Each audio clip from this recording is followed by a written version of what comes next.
Bonsoir à toutes et à tous et bienvenue sur El Maralebia. Quel plaisir de vous retrouver pour ce nouveau numéro de Microscope. Soyez les bienvenus et puis je rappelle, vous pouvez retrouver vos programmes sur la chaîne YouTube d'El Maralebia. Une pensée ce soir aux détenus d'opinion. Le tribunal de Constantine, le verdict est tombé dans le procès de Mustapha Benjma et Raouf Farah et leurs co-accusés. Donc le verdict est tombé aujourd'hui. Le journaliste Mustapha Benjma, qui est selon la justice est lié notamment à l'affaire Amira Bouraoui, et puis le chercheur Raouf Farah, donc ont écopé tous les deux de 2 ans de prison ferme et 200 000 dinars d'amende dans l'affaire dite notamment du financement étranger.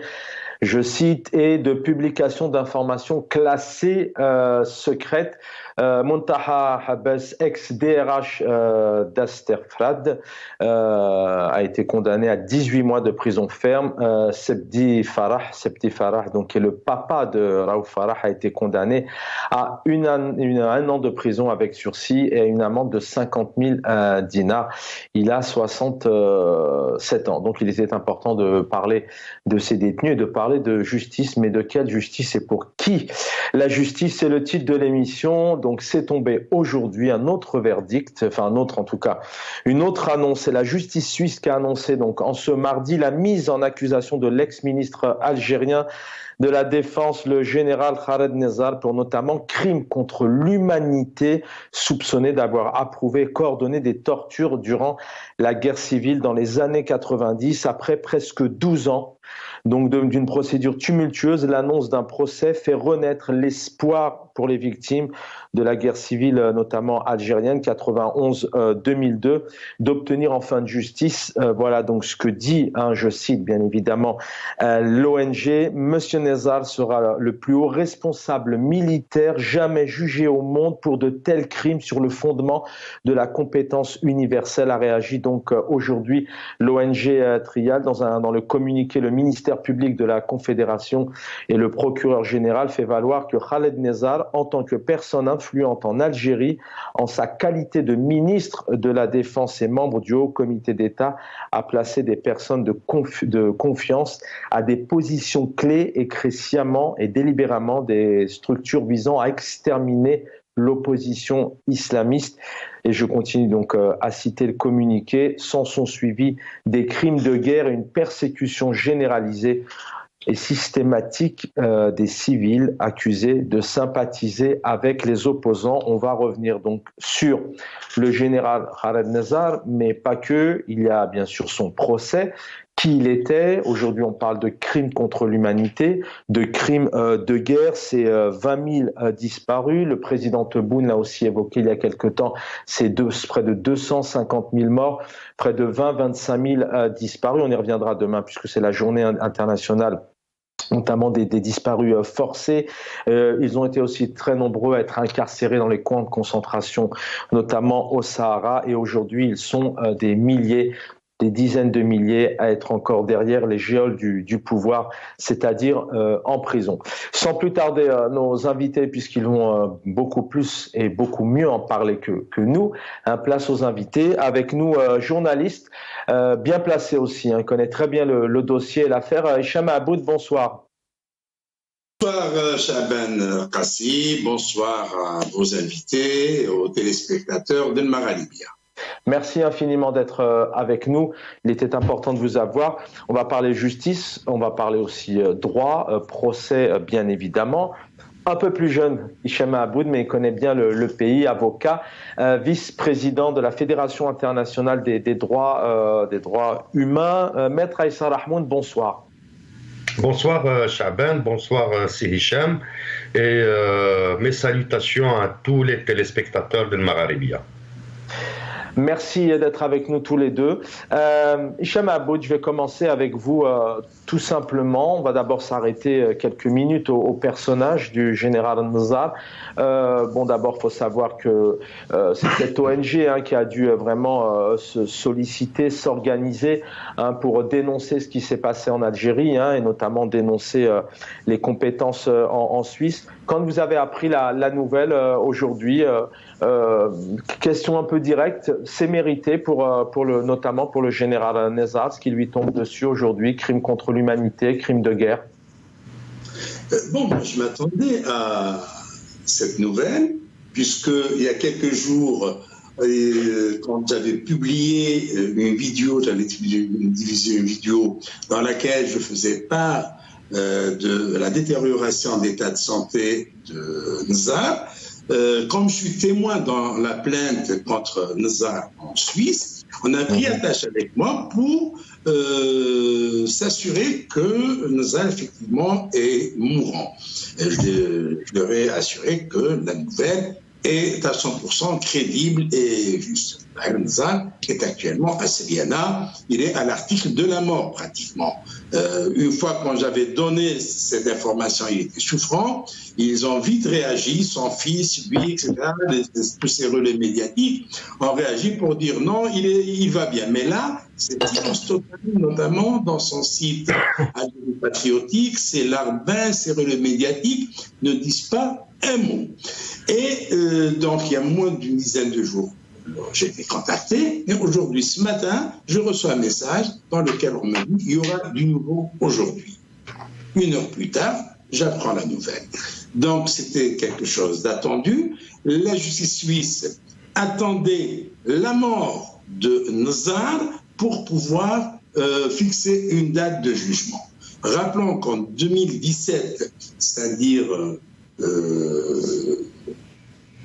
8 ans après le dépôt de la plainte, 6 ans après le dépôt de la plainte, puisque la plainte a été déposée en octobre 2011, c'est le 26 octobre, puis ils ont attendu jusqu'à 2017 pour classer l'affaire, en disant qu'il n'y a pas de guerre civile en Algérie. Le trial avait fait appel, donc ça a été rouvert en 2018.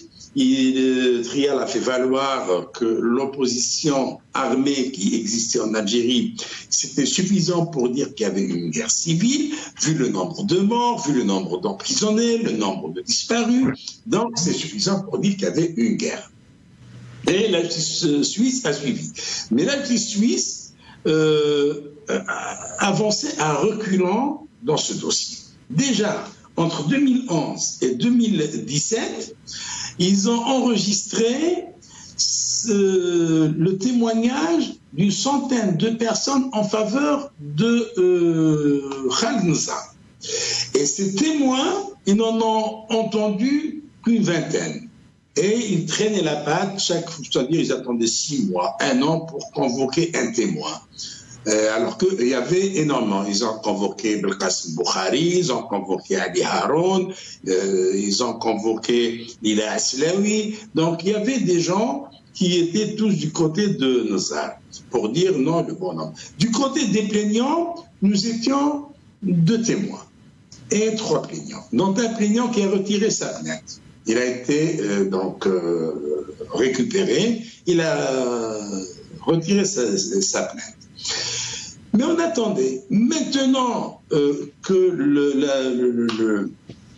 le ministère public fédéral renvoie l'affaire au tribunal pénal suisse, c'est bien, mais il faudrait s'assurer dès maintenant, il faudrait être objectif et garder les pieds sur terre. Nzar ne sera jamais à la barre, ne se présentera jamais à la barre d'un tribunal suisse ou autre. Le bonhomme est mourant. Il ne pourra pas se rendre au tribunal. Et il a donc tout là. Et peut-être même la date sera fixée, il ne sera pas encore fixé et le bonhomme rendra l'âme. Mais à la fois, on va en parler dans un instant, Mère. Il faut savoir que il a quitté l'Espagne. Aujourd'hui, il est en Algérie. On écoutera tout à l'heure. Il a même été. Il n'a pas été en Espagne. Il n'a pas été en Espagne, c'est vérifié. Il est interdit, lui et son fils sont frappés d'une ISTN. Lui et son en fils. tout cas, à l'heure actuelle, il est en Algérie, si je ne me trompe pas. Mais on parlera dans un instant. C'est intéressant ce que vous dites. Là, depuis une quinzaine de jours. C'est intéressant ce que vous dites, puisque... Parce que d'abord, il ne peut pas se rendre tout seul en Espagne. Deuxièmement, son fils, Lotfi, est frappé d'une ISTN. Ses filles ne peuvent pas l'assister. Et lui-même, il est frappé d'une ISTN. On ne laisse personne sortir. Il est à Mais à l'heure actuelle, il est en Algérie, on est d'accord. Il est en Algérie, je vous dis même, il est à Céliana, dans son village natal, et allez voir la page Facebook, vous allez voir la page de la commune de Céliana où on parle du nettoiement de la ville. Ils sont en train de nettoyer la ville, ils sont en train de faire le ménage dans la ville. Très bien, on est d'accord, c'est intéressant ce que vous dites. C'est intéressant ce que vous dites. Je voudrais juste qu'on avance, excusez-moi Hicham Mahmoud, c'est intéressant effectivement en disant certainement que le général Al-Nza ne se rendra jamais devant les tribunaux. C'est pour ça qu'on s'intéresse à son cas, mais est-ce qu'aujourd'hui, il y a ce procès juridique, mais on va se poser cette question dans un instant, est-ce que c'est pas aussi un procès politique quelque part, puisque c'est tout un système, hein. Vous allez en parler beaucoup mieux que moi, derrière le général Nzar, avec ce qui s'est passé en 88, l'arrêt du processus électoral, on l'écoutera aussi tout à l'heure, puisqu'il dit clairement, j'ai stoppé donc ces élections, c'est certainement le procès le procès plus politique, il y a aussi ce juridique, avec la personne concernée au nom du général Nzar. Maître Rahmoun, un mot aussi sur, d'abord quand vous avez entendu ça, effectivement, alors pour avancer un peu, Hicham Mahmoud le disait, hein, le tribunal pénal fédéral avait toutefois indiqué en 2018 que les affrontements avaient présenté donc une telle intensité de violence qu'il s'apparentait à la notion de conflit armé telle que définie par les conventions de Genève et la jurisprudence internationale. Hicham Mahmoud vient de l'évoquer. Après audition de 24 personnes, donc ce sont les éléments apparemment que nous avons, au total, le procureur général a donc déposé l'acte d'accusation donc en ce début de semaine. Maître Rahmoun, d'abord, ce personnage aujourd'hui, ce qui lui tombe dessus, c'est normal, et entre parenthèses, est-ce que c'est quelque part une petite victoire, puisqu'on sait qu'en Algérie, vous allez en parler beaucoup mieux que moi aujourd'hui, qu'il est quasiment impossible peut-être d'avoir ces personnes derrière les tribunaux. Avoir votre réaction d'abord sur la personne, sur le verdict qui est tombé, enfin le verdict, en tout cas les accusations qu'on lui reproche. Le renvoi plutôt. Oui, avant ça, c'est Chaban, permettez-moi au nom de l'IFIDH d'exprimer toute notre solidarité pour Raouf Rah et Mustafa Ben Jama, qui viennent d'écoper d'une peine de 2 ans de prison ferme assortie d'une amende. Il s'agit d'un journaliste et d'un professeur, un chercheur, qui ne méritent pas une condamnation, encore moins une incarcération. Donc on exprime notre solidarité pour les familles, mais aussi pour les prévenus et les détenus. Pour la question que vous m'avez posée, Chaban, effectivement, il s'agit de la victoire des victimes de la torture. Il s'agit d'une victoire, même si le procès, comme l'avait indiqué et souligné Hicham, il est très informé sur la question. Il faut savoir que la justice helvétique, ou la justice qu'on appelle communément la justice internationale, est une justice très lente. Il faut se rappeler aussi du procès qui s'ouvre incessamment en France d'un commandant syrien, l'affaire Debbar, ce qu'on appelle l'affaire Debbar, qui a fait disparaître et qui a torturé des Syriens. La justice française, après de longs débats juridiques, de longs débats judiciaires, se prononce pour son caractère universel. Et ça a pris probablement une décennie et demie pour que la justice française se prononce sur ça. C'est à peu près le même topo que la justice suisse, Ce procès intervient dans une conjoncture politique internationale qui est très délicate pour l'Algérie. Pas pour l'Algérie, mais pour le régime algérien. Son refus, le refus des États composant le BRICS d'une part, sa lecture ou sa trajectoire aléatoire diplomatique vis-à-vis de cet axe qui est la Chine et la Russie. Aujourd'hui intervient le procès du régime algérien. C'est le procès du régime, pourquoi ? C'est une gifle. C'est une gifle, c'est une question qui était notée ce soir. Effectivement, c'est dans un contexte très, très particulier où le pouvoir algérien accumule un peu les échecs. D'abord, il y a tous ses ennemis, la Tunisie, les Émirats, la Libye, enfin la France. Enfin, en tout cas, ça, diplomatiquement parlant, c'est très compliqué. C'est une gifle supplémentaire que ce procès, il arrive pour notamment le général Nezzar. Et on rappelle, on le verra tout à l'heure, mais il y a un an de ça, le président de la République algérien honorait, mettait à l'honneur, entre autres, le général Nezzar et le général Mohamed Mediane dit Toufiq. C'est une gifle supplémentaire. Tout à fait. Pourquoi, Chaban ? Parce que, ça remet sur la table le débat de la guerre civile. Ça remet sur la table les événements d'octobre 88. Ça remet sur la table le processus de réconciliation nationale faussé par les décideurs algériens. Ça remet sur la table la question des libertés, des droits fondamentaux en Algérie. Ça remet sur la table, effectivement, le procès intenté à Medine, Saïd Bouteflika Tartag et consorts, et même Nezzar. Ça remet sur la table tant de décennies de privation de liberté, tant de décennies de torture, de disparitions forcées, de guerre civile, d'exécutions sommaires, de descente punitive. Ça remet sur la table la question des droits de la personne humaine en Algérie. Aujourd'hui, par le procès, le renvoi du procureur, du représentant du ministère public helvétique devant l'audience de l'affaire de Khaled Nezzar, est un signe très fort qu'aujourd'hui c'est la victoire des victimes, c'est la victoire des militants des droits de la personne humaine, c'est la victoire de la mémoire, c'est la victoire de la vérité et de la justice, même si il ne va pas assister à son procès et qu'il va mourir, mais il faut savoir une chose. Aujourd'hui, beaucoup d'Algériens, la majorité des Algériens auront cette petite satisfaction qu'en fin de compte, yaqat al-ruh win taruh. Merci, restez avec nous, on retrouve Hicham Aboud dans un instant. On va écouter le général Khaled Nezzar qui donc à l'époque les législatives 91, vous allez voir, donc il dit clairement oui, j'ai stoppé en fait les élections. On se rappelle qu'au premier tour c'est les législatives, donc le parti du fils arrive donc au premier tour en tête, juste derrière c'est le FFS si je me trompe pas, mais on l'écoute et on en parle juste derrière. كاين زوج احتمالات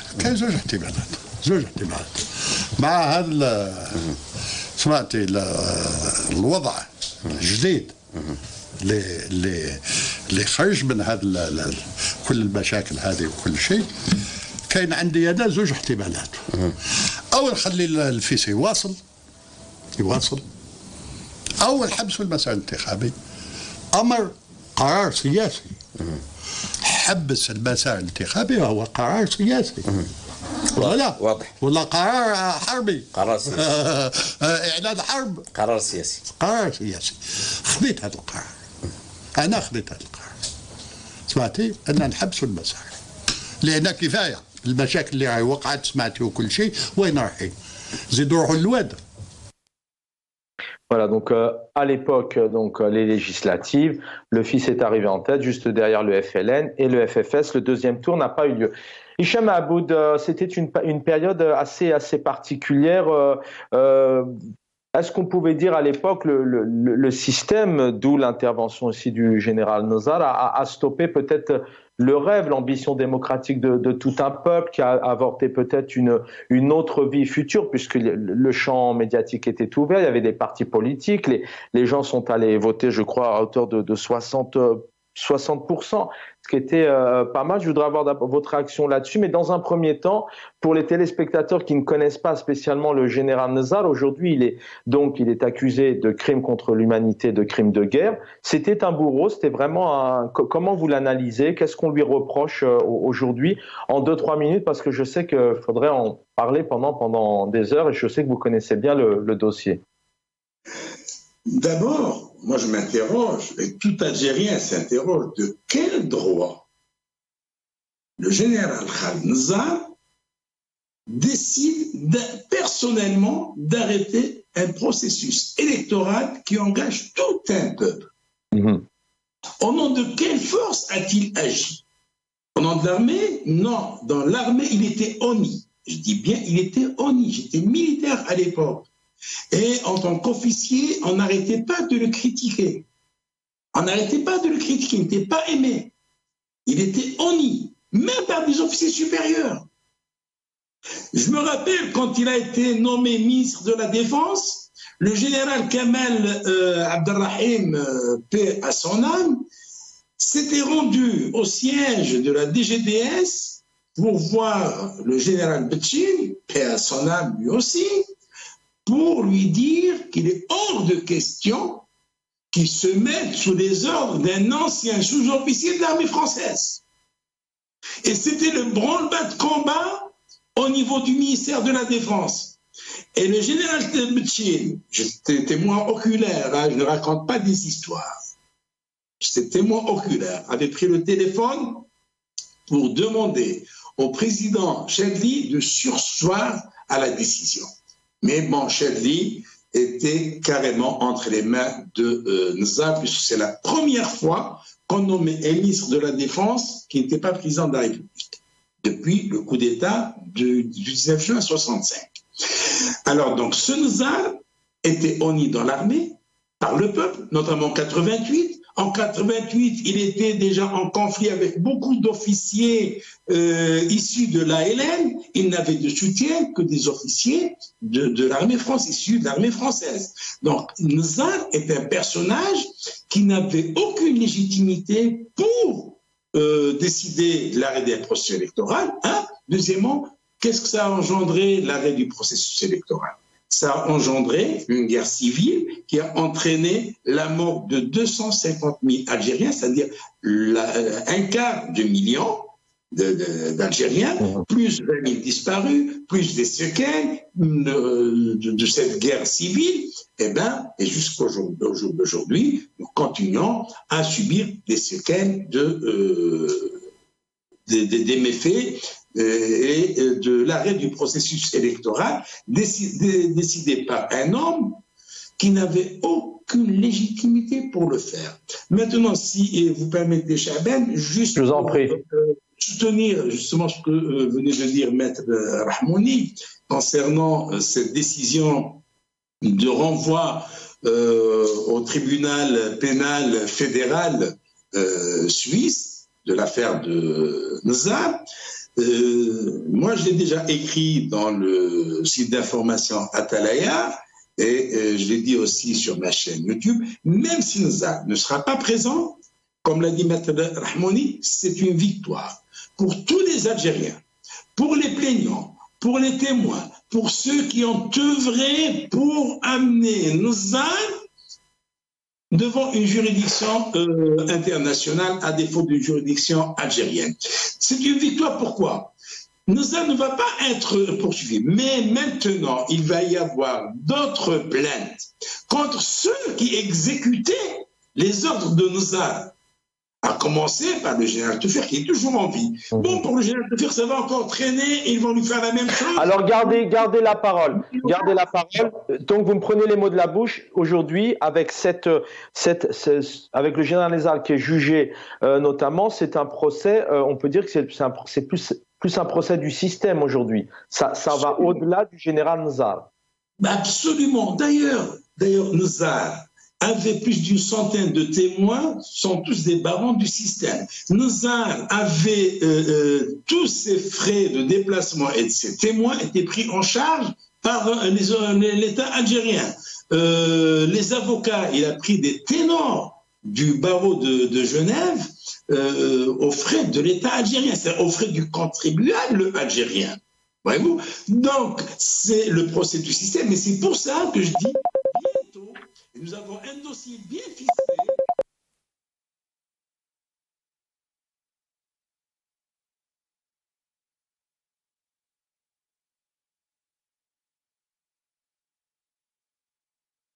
Oui.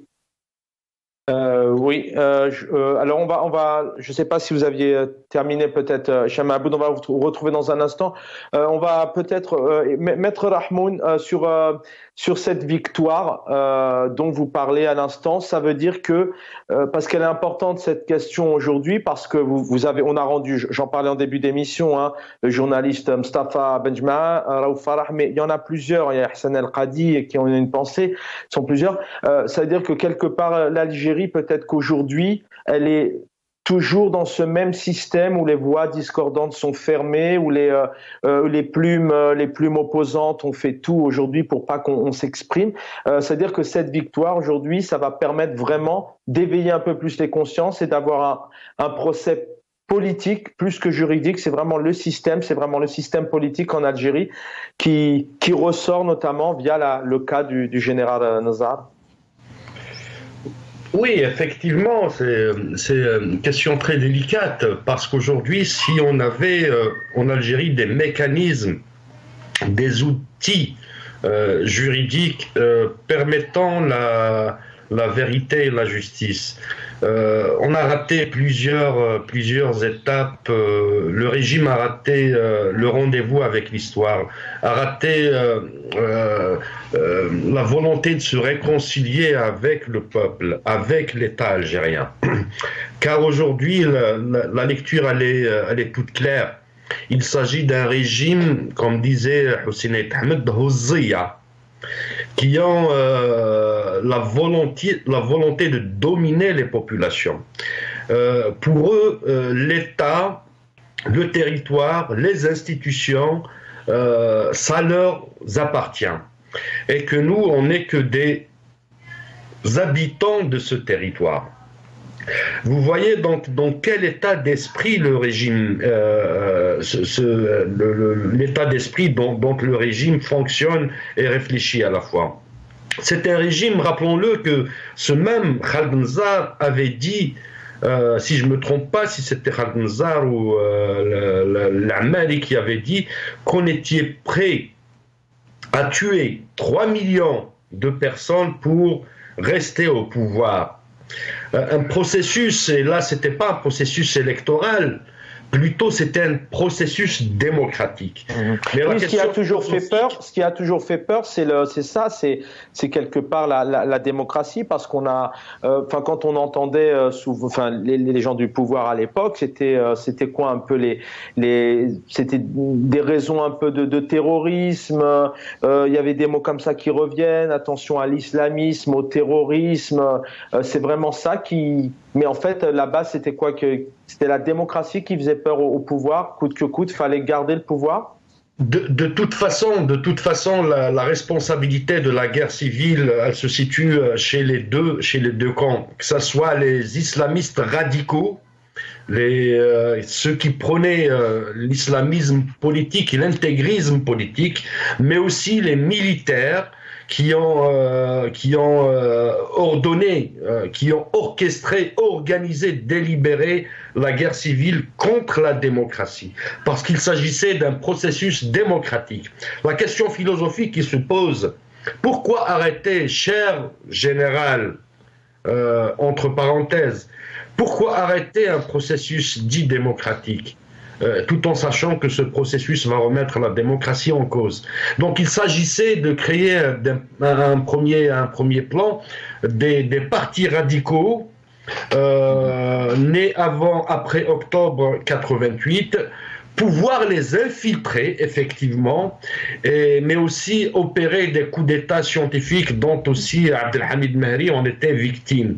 L'appel du cœur et de la raison était lancé à l'occasion du contrat de Rome, où la Ligue algérienne de défense des droits de l'homme était partie prenante.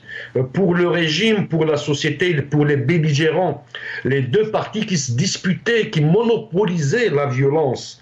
Et force est de constater que c'est le même régime reflété, représenté par ce même général et sa clique qui ont refusé ces appels de l'opposition, ces appels de raison, de cœur pour sauver l'Algérie. Aujourd'hui, c'est un procès du régime, et j'insiste sur ça, parce que la vérité n'est pas dite, la justice n'est pas établie, la mémoire n'est pas écrite, la réparation n'est pas faite. Des milliers de familles de disparus souffrent le martyre du fait de ne pas faire le deuil sur leurs enfants, etc., etc. Je reviens à vous, Maître Rahmoun. On redonne la parole à Hicham Aboud dans un instant. L'été dernier, donc, commémoration, et le président algérien qui honorait, tendez bien l'oreille, hein, même si vous n'êtes pas arabophone, tendez bien l'oreille, vous allez entendre donc citer ici le général Khaled Nazar, et puis aussi le général Mohamed Mediane dit Toufir, qui lui aussi voilà, fait polémique. On dénonce un certain nombre de dossiers hein, qui le concernent. On écoute et on se retrouve tout de suite après. رئيس أن بعض القيادات الذين أسديتموهم شهادات تكريم وعرفان لم يتمكنوا من الحضور لدواعي صحية وستسلم لهم الشهادات في بيوتهم.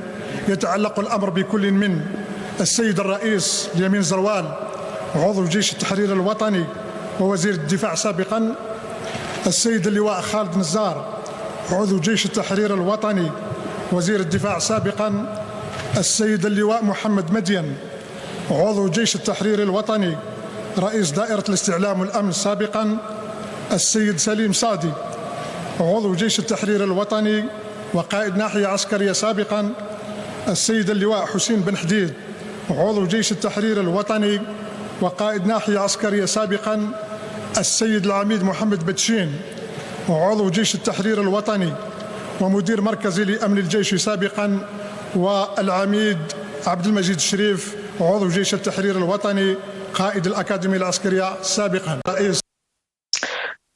Hicham Aboud, une question se pose. Est-ce qu'aujourd'hui, dans l'Algérie actuelle, est-ce qu'il faut vraiment attendre que ces dossiers soient jugés à l'étranger? Quand on voit le patron de la sécurité, Djabbar Mahna, qui était inculpé il y a quelques temps, puisque le NTV l'avait annoncé clairement, et puis aujourd'hui il est quand même patron de la sécurité. On voit quand même ces deux personnes dont on a porté plainte déjà en 2011, puisque vous en faisiez partie, aujourd'hui ont été honorés il y a un an par exemple. Comment aujourd'hui ces dossiers-là peuvent être réglés aujourd'hui en Algérie? Est-ce que c'est possible de retrouver vraiment une justice digne de soi pour que ces personnes, d'ailleurs c'est ce que souhaite le peuple algérien sur cette décennie rouge, voilà, que tout le monde soit qu'il y ait des enquêtes et que tout le monde soit mis devant la justice, entre autres, qu'on ait des réponses sur Boudiaf, sur Mahatou Bounès, enfin on pourrait en citer plein comme ça. On n'a pas changé. On a changé les hommes, mais le système est resté le même. Comme je le disais tout à l'heure, Nzar était pris en charge par le contribuable algérien. Tous ces frais étaient pris en charge par le contribuable algérien, parce que le système est toujours le même. Maintenant, on doit se poser aussi une question concernant ces médailles envoyées à Zeroual, Nzar, Mediane. Nzar et Mediane et Zeroual pouvaient se déplacer, mais ils se voient supérieurs à Chengeli Hayat Boun pour venir leur donner l'accolade et accepter d'eux un tableau d'honneur ou une médaille. Donc, ils ont du mépris pour Chengeli et Tebboune. Pour qu'on comprenne, vous allez peut-être y répondre, mais qu'est-ce qui se passe dans la tête du président algérien pour dire ce jour-là, je vais chercher deux anciens, des généraux qui posent question aujourd'hui, qui ont quand même un vécu, un passé. pour les honorer? Pourquoi est-ce qu'on ne dit pas on les laisse tranquilles, c'est une autre époque, c'est fini, on avance? Pourquoi est-ce qu'il y a un an, ils reviennent? Est-ce que le président algérien, il est obligé de faire ça? Pourquoi vous pensez que c'est Tebboune qui a arrêté la liste? Tebboune n'est qu'un exécutant. Il ne les connaît même pas. Moi, je vais vous dire pourquoi et comment ça a été fait par Chengueria. Il y a 2 noms qui ont disparu. Ni cette année, ni l'année dernière. Le général Rachid Ben Yilbes, est-ce qu'il a été honoré? Il ne figure pas ni dans la liste l'année normalement, il devait être dans la liste l'année dernière. Il était secrétaire général du ministère de la Défense. Il était patron de la Marine nationale. Et puis il a été ministre des Transports. Mais cet homme est anti-système, donc on ne l'appelle pas pour l'honorer. Le colonel Mohamed Allek, général Mohamed Allek, non plus, il n'a pas été appelé. Voyez-vous, donc la liste a été dressée par Chengueria parce que Chengueria était sous les ordres de Nzar, était sous les ordres de Ben Hadid, était sous les ordres de beaucoup de gens qui ont, entre guillemets, honoré. Donc ça confirme que si demain il y avait une période de 88, une période de 88-91 qui revenait avec cet espoir, cette démocratie, cette ouverture, quand vous nous dites que c'est les généraux Nezar et Toufir, par exemple, qui dirigeaient notamment là en donnant cette liste, ça veut dire que on pourrait malheureusement revivre le même scénario avec un arrêt d'un processus. Écoutez, il y a eu un deuxième arrêt de processus en 2019. Mm-hmm. Il y a eu le Hirak qui a duré 2 ans. C'est le Hirak qui a mis un terme au pouvoir de cette bande qui gouverne. Et on a dégagé tout le monde, et ce sont les sbires de Bouteflika et de Gaïd Salah qui sont aujourd'hui aux commandes, parce que ça a commencé par Gaïd Salah qui a tout renversé. C'est lui qui a fait le hold-up du Hirak. Il est mort juste après l'élection présidentielle, et ceux qui sont venus après, c'était des seconds couteaux du système. Quand on prend un gars comme Djebar Menna, il n'a pas été inculpé, il a été condamné à 8 ans de prison par le tribunal militaire. Il n'en a purgé que 8 mois. Et il n'a jamais, au grand jamais, pensé à effectuer un retour pareil. Djebar Menna, d'après des témoins de la prison de Blida, il se mêlait rarement aux généraux qui étaient emprisonnés avec lui.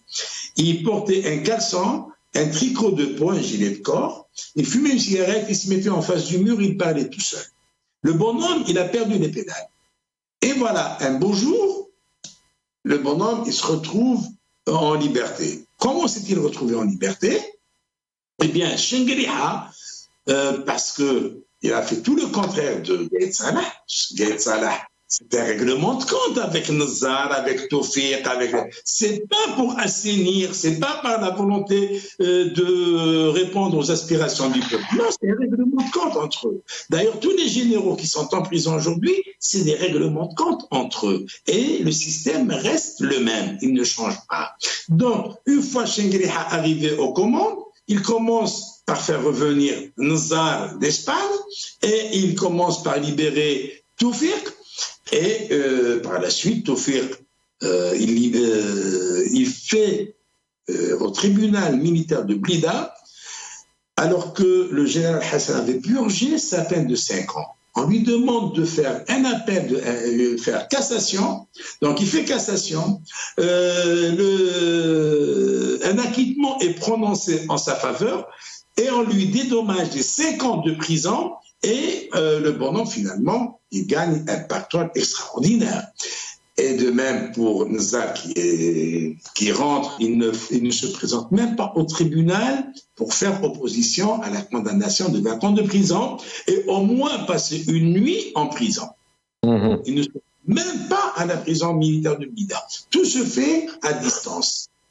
Et voilà comment fonctionne le système. Et par la suite, on libère général Menna. Pourquoi? Parce que Menna, c'était le Rome demain.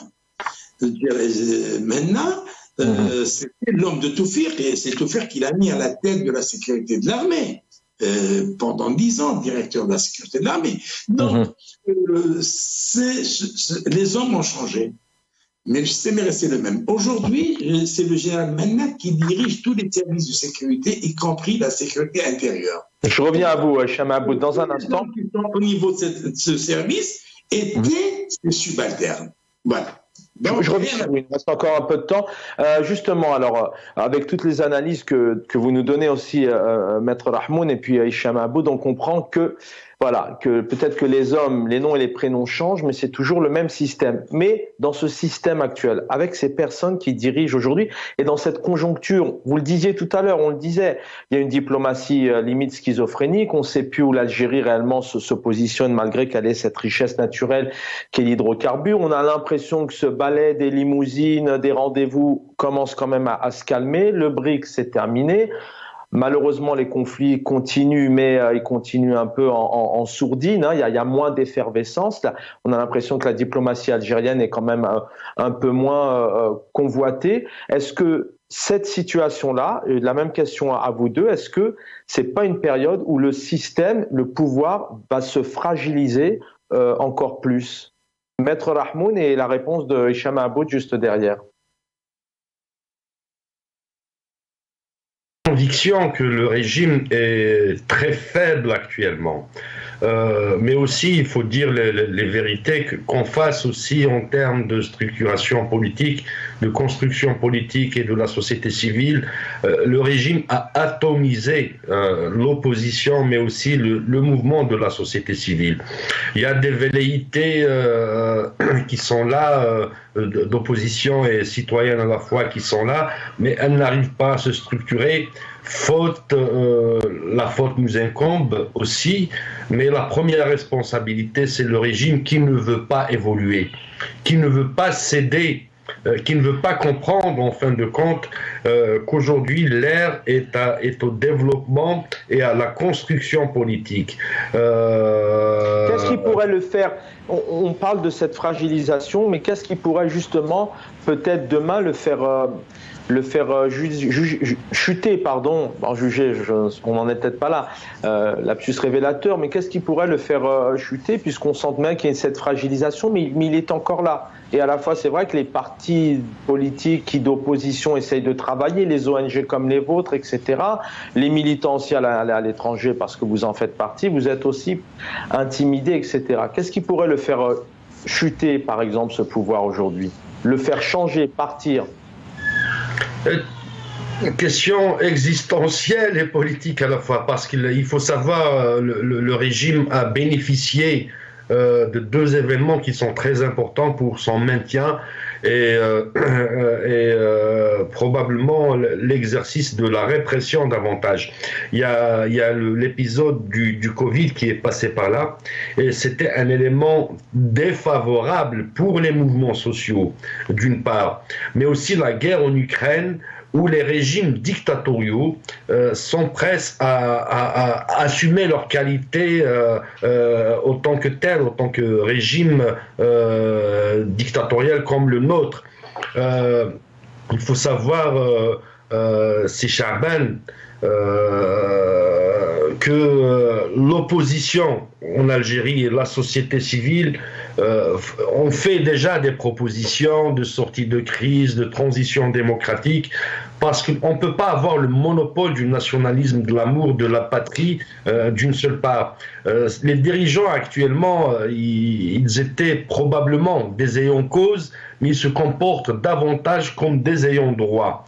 À partir de cette grille de lecture, ils refusent toute proposition émanant de la société civile, de la classe politique qui n'est pas favorable à leur discours. Ce qui est dangereux par contre aujourd'hui, c'est qu'on voit toutes ces poches de protestation, qu'elles soient politiques, qu'elles soient citoyennes, qu'elles soient socio-économiques, se rassembler autour d'une protestation radicale.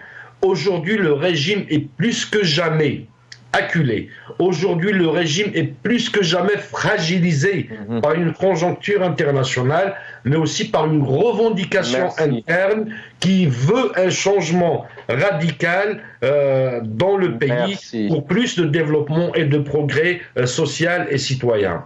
Merci, Maître Rahmoun. Chama Aboud, le mot de la fin, pareil dans cette conjoncture, demain. Les semaines arrivent, les mois arrivent, les présidentielles vont tout de même arriver. Il y a ce dossier qui arrive tout de même, vous l'avez évoqué, hein, c'est aussi le procès d'un système, c'est le procès politique. Ce pouvoir, il est fragilisé tout de même. Bon, d'abord, il faudrait savoir qu'il n'y aura pas de procès, parce que le bonhomme sera mort d'ici là. Ils n'ont même pas encore fixé la date. Ils attendent sa mort pour fixer la date. Il n'y aura pas de procès. Ce qu'il va y avoir, ça va ouvrir la voie à de nouvelles plaintes contre ceux qui ont exécuté les ordres de Nzar. Entre autres, le général Brahid Ramadan, dit général Hussein Boulahia, qui est à la tête de la structure chargée de traquer les opposants à l'étranger, le général Abdelkader Haddad dit Nasr al-Jinn, le général Chingriha, parce que selon le témoignage de Habib Souaidia dans son livre La Salguère, et à l'époque, quand il parlait de Chingriha, Chingriha était un illustre inconnu, il racontait une scène, Chingriha avait abattu un homme à l'Akhdariya à minuit par son arme de poing. Donc, ce sont des plaintes qui vont être déposées parce que les dossiers sont prêts, il y a toutes les preuves. Donc, c'est ça la victoire de cette décision. Sinon, il ne va pas y avoir de procès parce que le bonhomme sera sous terre. Donc, ce qu'il faut maintenant, il ne faut pas aussi se résigner. Il n'y a pas de raison de se résigner. Il faudrait croire en la capacité du peuple algérien de se mouvoir. Voilà. On a eu. Alors, est-ce qu'on a perdu Chama Aboud? Chama Aboud, vous m'entendez? Oui. Non, très bien. Bon, bah, malheureusement, c'est pas grave. Merci en tout cas d'avoir été là tous les deux, Maître Rahmoun et Chama Aboud, journaliste. Voilà, fallait revenir un peu sur cette nouvelle. Alors le procès c'est pas encore là, mais pour les Algériens, c'est pas un procès, mais en tout cas un général jugé comme pour crimes de guerre et crimes contre l'humanité. C'est certainement une victoire. On a une pensée pour toutes ces victimes, ces disparus, ces personnes qui ont souffert dans des camps de concentration aussi et puis qui sont en prison. Demain, c'est la journée internationale des disparus forcés. On y reviendra bien évidemment. Merci à l'équipe technique et j'aurai le plaisir de vous retrouver, je l'espère, demain. Prenez soin de vous.